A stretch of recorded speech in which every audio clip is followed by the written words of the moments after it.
lang na hindi. Ako pag sinabihan akong prinsesa, matutuwa ako, syempre. Hihingin ko pa yung crown. Ayaw kasi magpasa ng kamay, maaga pa.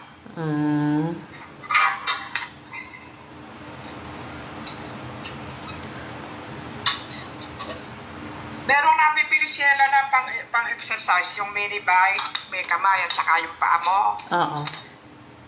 Umili ka ng ganun. Ako magpapabili ako kasi... Meron dito sa stock room namin, yung paa lang. Walang sa kamay. Kasi, ano gamitin mo? Nakakatamad. Nakakapagod. Kaya ako hindi pa pwedeng hindi ako kasi nga nararamdaman ko kasi pag hindi ako nagaganon. Actually, yung isip ko, gustong mag-exercise.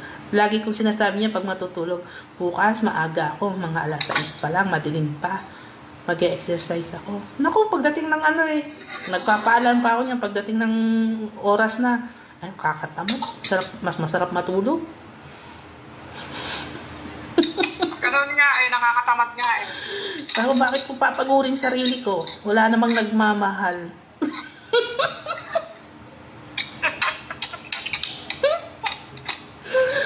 Ganon.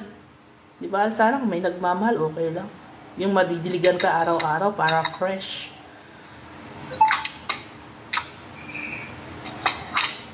Katulad ng mga tanim kong kamatis, nakaraang buwan ko lang tinanim, ngayon may bunga na. Buti pa yung kamatis. Kaya nga buti pa yung kamatis, nagbubunga. Laging nadidiligan. Yung nagtanim, walang dilig. Diyos ko, impressive. Nakikita kayo, hindi na. Nakikita naman, may mata kami pareho .